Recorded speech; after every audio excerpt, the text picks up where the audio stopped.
Good morning and welcome back. We are studying the Bible in 365 episodes, and today we've got 289.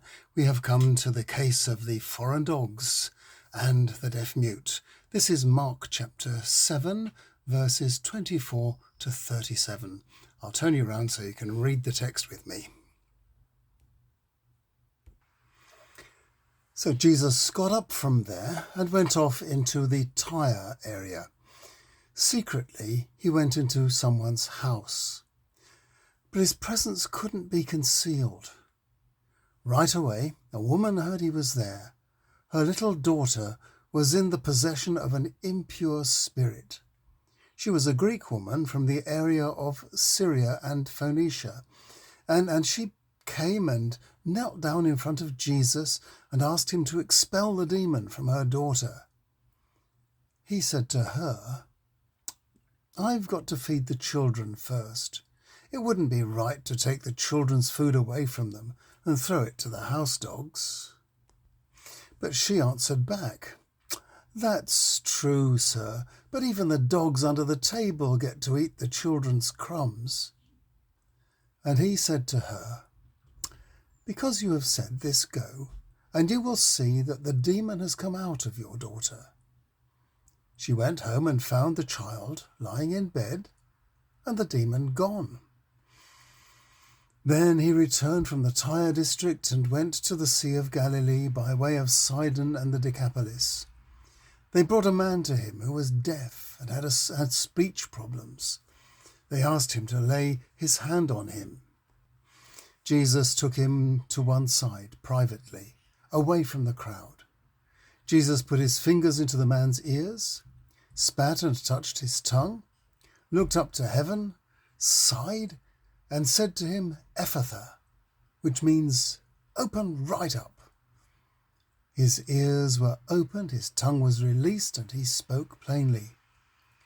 Jesus ordered them to tell nobody, but the more he insisted, the more effort they put into spreading it abroad. No one could say how astonished they were. They said, "He does everything so well. He even makes deaf people hear and dumb people speak." So how can I best say this? In these verses, we come to see the limits Jesus had placed on himself when God the Son became human.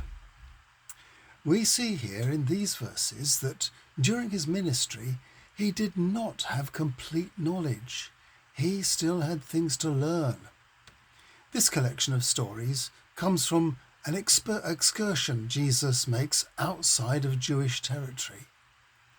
Why did Jesus go onto foreign soil? One thing he needed to see for himself was foreigners who were not Roman oppressors or rich Greeks. Maybe also he needed this encounter with a strong-minded and desperate Greek-speaking lady to remind him, with his limited experience of such people, that God's grace and goodness was not limited to Jews. Jesus, we are reminded, is fully human. Paul, some years before Mark had started writing, had reminded the Philippians that Jesus had not clung to his equality with God when he became human. Like us, his knowledge and experience were limited. Here we see Jesus quickly responding to this culturally Greek lady's heartfelt, intelligent response. Here he swiftly turns back from disrespecting her as a foreigner and a woman and grants her the healing her daughter needed. It is not clear whether the deaf man was encountered on the way back to Galilee or after they arrived there. I have assumed, agreeing with many commentators, that it is more likely to have been on the way back, probably in the Decapolis, and therefore still in foreign parts. Once again, we see Jesus trying to help someone without drawing undue attention to himself. The deaf man's friends had requested Jesus to touch the man with his hand, In other words, they just asked for a prayer. But Jesus took the man aside and gave him instead, in private, a lengthy session of close personal attention, something a person with communication difficulties would have found it difficult to ask for, and therefore would not have expected. So Mark has given us two important doors opening here.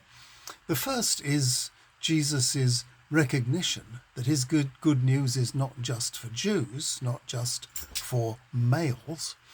The second is an affirmation that there will be hard work ahead for himself and for his disciples, opening people's ears to hear the good news, and further effort to help those who can hear it to release their own tongues to share it. Quite a turning point, I think. Well, tomorrow we shall see the Pharisees. The Pharisees are seen pressing Jesus to prove himself by giving them a sign. We shall see how he refuses to do so.